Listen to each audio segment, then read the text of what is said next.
پاکستان کے عوام تک تو بات پہنچنے نہیں دیتے، ان بیچاروں کو یہ پاگل بنا رہے ہیں، ہم نہیں بنا رہے۔ اگر ہم نے پاگل بنانا ہوتا تو ہم یہ نہ کہتے کہ 74 کی کارروائی شائع کرو۔ اس میں ان کی بات بھی پوری ہو گئی، بلکہ زیادہ انہی کی بات ہوئی۔ 14 دن جو انہوں نے بحثی شروع کی ہے احمدیت کے خلاف، الزامات کی چھان بین کر کے ان کے خلاصے نکالے۔ ہزاروں الزامات میں سے غالباً 250 یا اس سے زیادہ تھے جو انہوں نے چوٹی کے الزام نکالے، اور حضرت خلیفۃ المسیح ثالث کو سامنے بٹھا کر، میں بھی ساتھ آجزانہ بیٹھا ہوتا تھا، اور ان دن رات حملے کیے اور اسلام احمدیت کے خلاف گندگی گندگوان استعمال کی۔ اس کا جو جواب آپ نے دیا، اس سے اسمبلی کی کیا کیفیت ہوئی؟ کیا انہوں نے منصفانہ اس وقت تاثر لیا؟ اگر ویڈیو ہوتی شاید ہو، وہ ان کو دکھانی چاہیے پاکستان ٹیلی ویژن پر۔ اگر یہ سچے ہیں اور ہم جھوٹے ہیں تو سارے عالم اسلام کو اس ویڈیو کے ترجمے کر کر کے ویڈیو بھیجنی چاہیے کہ دیکھو ہم نے یہ الزام لگایا تھا اور یہ بودا جواب دیا ہے۔ اس کی بجائے بھٹو صاحب ان کو ڈرایا کرتے تھے، کہتے مولانا سیدھے رستے پر آ جائیں ورنہ میں وہ شائع کروا دوں گا۔ وہ کارروائی باہر نکلائے گی، مولوی صرف پھینک کے واپس آئے تھے کہ سب کچھ موضوع یہ نہ کرنا، اس لیے کہ وہاں جس طرح میں ان کا کچھا چٹا کھول رہا ہوں، ان کا کچھا چٹا چھٹا حضرت خلیفۃ المسیح ثالث سے کھولا ہوا تھا۔ ہر الزام کے جواب میں بتایا تھا کہ تم یہ ہو، ایک دوسرے کو یہ کہتے ہو، پہلے سنبھل جاؤ، پھر ہمیں بتاؤ ہم تم سے مختلف کیسے ہیں۔ اور وہ اگر چھپتا تو ان مولویوں کی ساری کرتوت کھل جاتی سارے پاکستان پر، اس سے گھبراتے تھے۔ سوال ہی نہیں، ہم نہیں چھپنے دیں گے۔ اب دیکھو کیا کیا تم نے، اور اللہ نے کیا کیا۔ اب ساری دنیا کو ساری باتیں سناؤں گا میں جو اس وقت حضرت خلیفۃ المسیح ثالث نے تمہارے ایوان میں سنائی تھی، اور وہ اس سے بھی اور زیادہ۔ بہت سے پہلو تھے جو اس وقت نظر انداز ہو گئے وقت کی کمی کی وجہ سے، بعض اگر روک دیا کرتے تھے کہ اب بس کافی ہو گئی، اب میرا ہاتھ روکو، دیکھو میں سناؤں گا، خوب سناؤں گا، ساری دنیا کو بتاؤں گا، اور بار بار یہ کیسٹس لیں گی، آج نہیں تو کل کوئی نہ کوئی سنے گا تم میں سے۔ بس اب جہاد کو ٹریڈیشن ٹنا کے خلاف استعمال کرو، جس کے خلاف جس طرف رخ کرنا کر لو۔ میں تمہیں بتا دیتا ہوں کہ اس آواز کو دنیا کی کوئی طاقت روک نہیں سکتی۔ اللہ کے فضل کے ساتھ یہ پھیل رہی ہے، پھیلتی چلی جائے گی، اور ساری دنیا میں ریکارڈ ہو رہی ہے۔ پاکستان میں تو داخل ہونا ہی ہونا ہے اس میں۔ اگر کہ چند احمدی بیچاروں کے ڈش ٹائنے توڑ دو گے تو اللہ سے اس کی جزا پاؤ گے۔ وہ کیا جزا ہے وہ خدا بہتر جانتا ہے۔ یہ بھی ہو سکتی ہے کہ تمہیں چکنا چور کر دے۔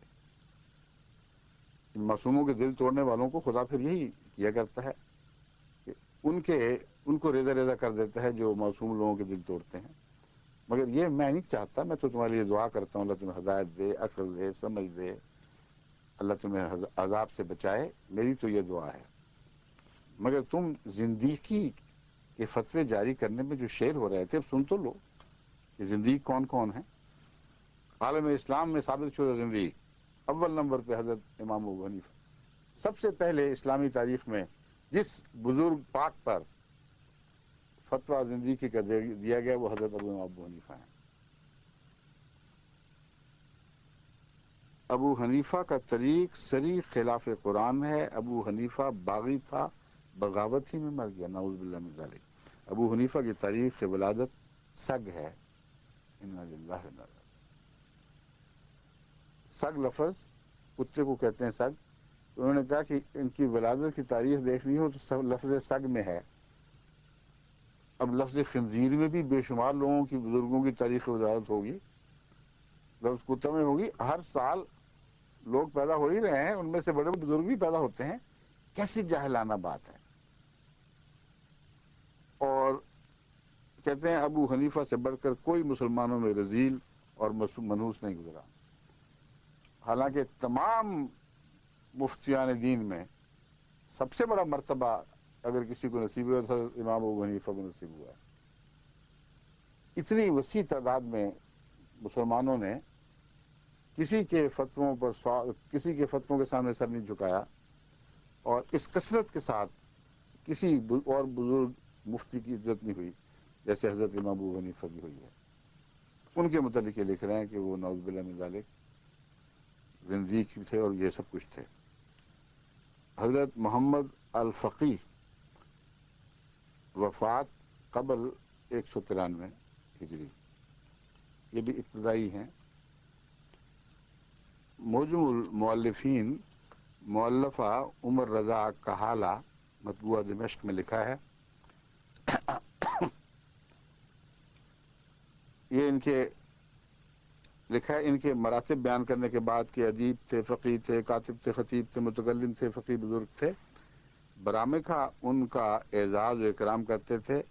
آپ پر بھی زندیق ہونے کا الزام لگایا گیا ہے. وکانہ یرما بالزندقۃ جلد 11 صفحہ 167. اب بتائیں زندیقوں کی لسٹیں تیار کرنی شروع کریں. یہ کہتے ہیں احمدی ہیں صرف زندیق، اب اور بھی زندیق دیکھ لو. حضرت ذوالنون مصری چوٹی کے بزرگ محبوبان الہی میں شمار ہوتا تھا. ان کے متعلق حضرت امام عبد الوہاب شارانی فرماتے ہیں وَشَيَّعُوا ذَنُّونِ الْمِصْرِيَّ مِن مِصْرَ إِلَى بغداد مقیدا مغلولا وسافر معه اہل مصر یشهدون علیہ بالزندقۃ. الیواقیت والجواہر جلد اول صفحہ 14. کہ ذوالنون مصری کو مصر سے بغداد اس طرح لے جایا گیا کہ زنجیریں پہنائی گئی تھیں. اس طرح آج کل احمدیوں کو زنجیریں پہنا کر شہر میں پھرایا جاتا ہے کہ ان لوگوں نے کلمہ پڑھ لیا تھا. اس زمانے میں بھی ایسے لوگ تھے. کہتے ہیں پابا زنجیر ان کو لے جایا گیا. آپ کے ساتھ اہل مصر تھے جو ان کو زندیق قرار دیتے تھے تاکہ وہ وہاں جائیں وہاں بھی گواہی دیں.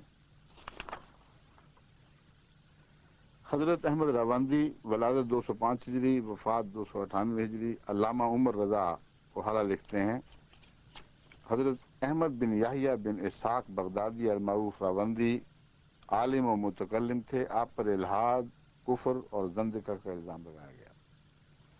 موجم المؤلفین جلد اول صفحہ 200. حضرت ابن حنان رحمۃ اللہ علیہ وفات 297 ہجری. حضرت ابن حنان عالم ربانی بھی زندیق قرار دیے گئے. یہ حوالہ ہے ہفت روزہ خورشید سندیلہ 25 فروری 1938 صفحہ 6. منصور حلاج کو سولی پر چڑھایا گیا اور اس کے علاوہ لکھا ہے اس سالک کو کتاب و سنت کی روح سے کافر و زندیق کہا گیا. بس کتاب و سنت کی روح سے تم لوگ جس کو چاہو جو چاہو قرار دے دو اور دیتے چلے آئے ہو. آج مسلمانوں کو دھوکہ کیوں دیتے ہو کہ صرف یہی ہم نے چن کے زندیق نکالے ہیں جن کی تاریخ زندگیوں سے بھری پڑی ہو. جو اس مسلک کے قائل ہوں ان کو بزرگ تسلیم کرتے ہوں جن کو نہایت ہی بدتمیزی کے ساتھ نہایت گندی زبان کا نشانہ بنایا گیا ہے. غلیظ زبان جن کی تاریخ پیدائشیں گندی گندی نکالی گئی ہیں ان کو زندیق قرار دیا گیا.